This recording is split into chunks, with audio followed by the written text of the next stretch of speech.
So what is going on, everybody? How is everyone doing today? Daredevil19 here, and today we're going to be taking a look at the Bandai Tamashii Nations SH Figuarts Suicide Squad Harley Quinn. So let's get into it right away and start off with the packaging. So we do get a basic style box for the SH Figuarts line. One thing it reminds me of, if you know that candy Sweet Tarts, then you know the style of her box looks just like the wrappings from the Sweet Tart candies. But anyway, we do get the window right there on the front of the box. It says SH Figuarts in pink. On the top it says Suicide Squad. The bottom we do get a cool image of the figure there. It says Harley Quinn, Tamashii Nations, and Bandai. And then there's the bottom of the box. And then here is the top of it. And then here's the one side of the box. And then here is the other side. And then the back of the box shows a few poses you can get the figure into, along with some of the accessories. But anyway, that is the packaging. Let's get this figure open and take a closer look at Harley Quinn. Alrighty, taking a closer detailed look, and Tamashii Nations did a great job with this figure. I have a couple of issues with the paint, and we'll get into one of them right now, and it's around her mouth. They didn't fully paint all of her teeth white, so that is a bit irritating. That's my major issue so far with this figure. But other than that, everything else looks pretty darn good. I mean, that looks just like Margot Robbie to me. This face sculpt, I think, looks most like her compared to the other two. The 3D image printing is really coming out great on these figures. We do get some of the blue eyeshadow on the left side of her eye, and then some of the red on the right side. We get the tattoo on her cheek. Nice paintwork on the eyebrows, so the face looks good. We do get her earrings on both sides of her ears. The sculpt work on the hair, I mean, that looks great, especially on the pigtails. I mean, they did a great job with it. I like how the blue paint fades out, same with the pink over here, so nice job with that. And the pigtails are on ball joints. All the head sculpts have it, so I do like that. There's the back of the head. Nice job with the sculpting of the hair. I do wish that they added like a black wash in the blonde part of her hair. I think that would have made it look so much better, because it just looks kind of plain, if you know what I mean. We do get the pudding collar, and you could actually read pudding on it, so nice job with that. And then there's the back. You can see the buckle there. The torso here, I think they did an excellent job with the shirt and the jacket. For the paint apps for Daddy's Little Monster, that came out so good. They did an excellent job with it. Where the red meets the white, the paint looks a little fuzzy, the line there. And then I do have a little bit of paint bleeding in between the choker and her shirt, right on her shoulder there, so that's a little bothersome. Her boobs are the right size because she doesn't have huge tits, so they did a good job with that. One issue though, I do have like paint chipped right under her left boob, so that's a little annoying. I love the way the midsection part of the shirt looks though. I mean, that looks great. All the rips and tears and the sculpted wrinkles. Very nice job with that.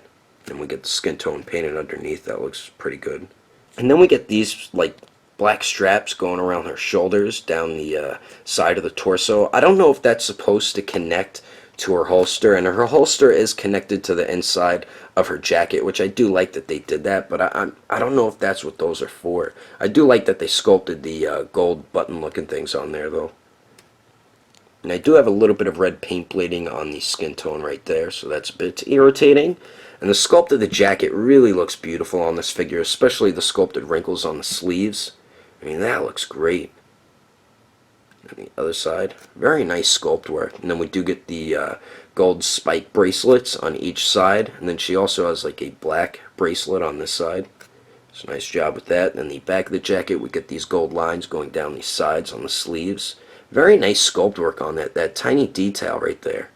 Very cool. Like a nice clean paint as well. And then on the back, you can read that, it says property of Joker, and it should say property of Daredevil 19, but it came out so good. It's nice and clean. You can read what it says, so the paint app's really well done on this figure. And very nice sculpted wrinkles all throughout it as well. And the bottom part looks good too. Now moving on to the lower half of Harley here, and she's wearing boy shorts. We do get some sculpted wrinkles on it. The belt looks pretty cool. The only issue with the belt is the paint, the black paint. They should have added more on this side, and then over on this side they went a little too far, and I do have some red paint bleeding onto the black and the gold, so that's a little irritating. Now for the back, which is my favorite part, we get that Harley Quinn booty, and I love how Tamashii Nations was able to make this work with a 5-inch scale figure. I mean, that looks great. Even though she doesn't have that big of a booty, I'm not going to complain about it. And we do get some paint shading on the legs as well, right under the butt cheeks. So nice job with that there. And she does have the netting all throughout her legs, and we get some tattoos on the front of her thighs. So nice job with that. And it looks like we get some paint shading around the knees and the lower legs. So pretty cool. And then we do get her heels. And they look good. The sculpt of them look really nice. It's just some of the black paint looks a little sloppy here and there on the figure, well, on her heels. So that kind of sucks. But other than that, they really did a nice job with them. You can see the sculpted strap and shoelaces and everything. Then there's the back of them. And then the bottom of them. And I do like how there isn't hinges on the toes, because she stands really well for wearing heels. And I feel like any figure company should not put hinges on the toes of chick figures who are wearing heels. But overall, I'm very satisfied with the way the detail turned out on this figure. I think Tamashii Nations really knocked it out of the park with this Harley Quinn, and I'm very happy now owning it in my collection. But anyway, let's continue on. Moving on to the accessories, we get a bunch of awesome stuff included with this Harley Quinn. So we do get 3 interchangeable heads, faces. We get this one here on the left that comes on the figure out of the packaging, and we did take a look at it before, and this is the open mouth, smiling, or laughing face, and it's probably my favorite out of all 3. Then we get this one in the middle, which is the closed mouth, smiling face, and it actually does look a lot like Margot Robbie. From the pictures I saw before I got the figure, it didn't really look like her that much, but having it at hand, it looks very much like the actress. And then finally on the right, we do get the, I guess, basic looking type face, and this one probably looks least like her, but you do see the likeness of the actress in that face, and they did a very nice job with the paint and sculpt on all 3 of them, and all their pigtails do have ball joints as well. And we do get a bat also, which is the bat she uses a lot in the movie. And nice paintwork on the good night there, nice paintwork on this piece, and I do like the paint shading on the wood on the bat there. And nice sculpt work on the wrappings on the handle, and I do wish they added like a paint shading on the handle. And the way you get her to grip onto this, you just unpeg it right at the handle, slide the gripping hand or hands on the handle, and then just peg it back in, and it's as simple as that. And then we also get her Magnum, I believe this is. I don't know anything about guns. It does look like Rick Grimes' gun from The Walking Dead to me.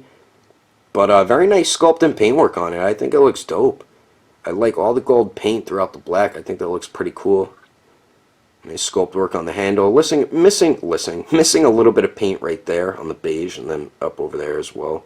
And there is no trigger on it. That might bother some people, but it doesn't bother me.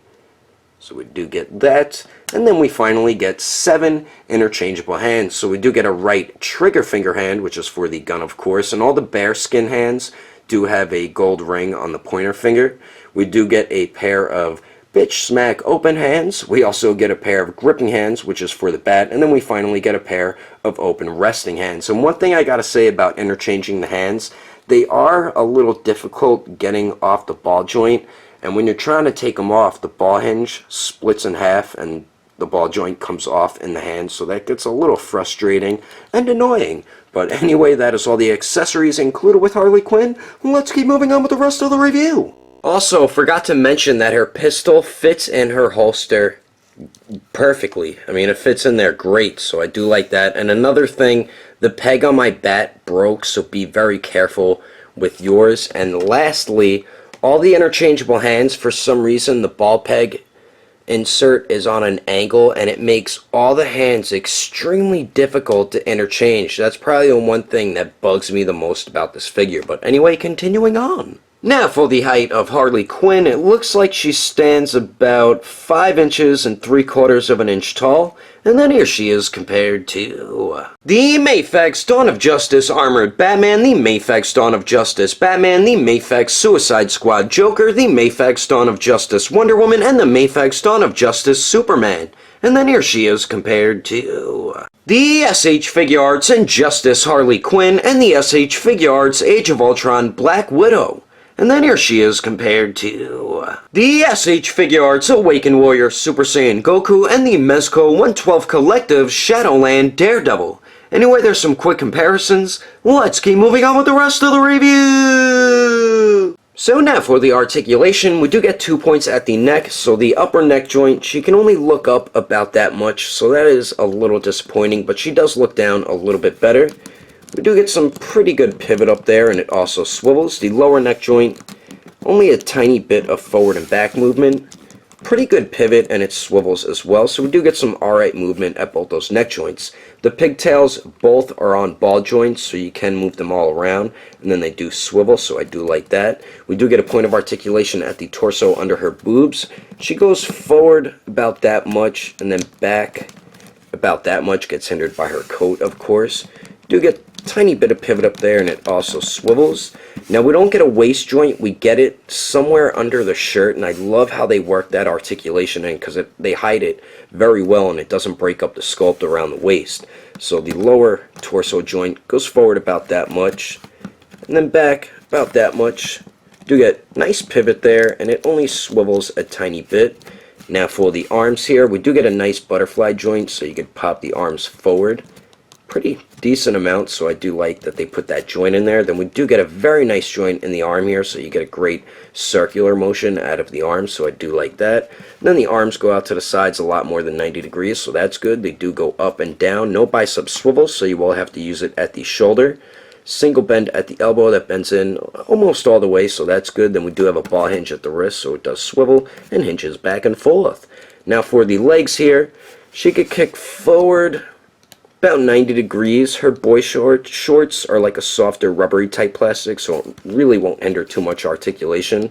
Then going to the back, almost 90 degrees. Then going out to the side, she can only kick out about 45 degrees, so that is a little disappointing. We do get a little bit of swivel up there. We have a single bend at the knee that bends back about 90 degrees. Now for the ankles, we do get swivel. They hinge up, real good amount, but they really don't hinge down much. And if you want to use pivot, you have to kind of turn the joint so you can get the ankle to pivot there. And we don't get toe articulation, which I think is better for a chick with heels on. But overall, I'm satisfied with the articulation. Certain spots aren't the best, but I think you're going to get some very nice poses with this Harley Quinn.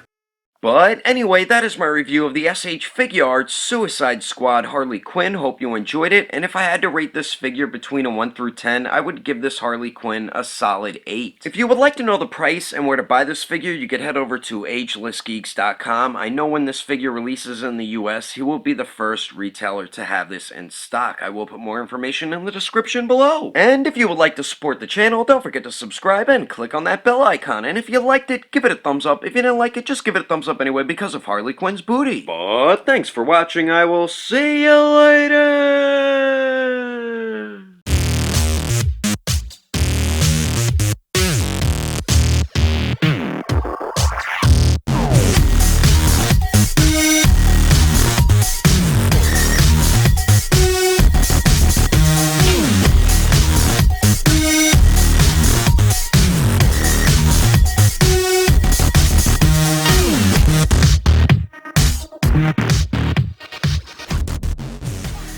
And today we're going to be taking a look at the Bandai Tamashii Nations SH Figuarts.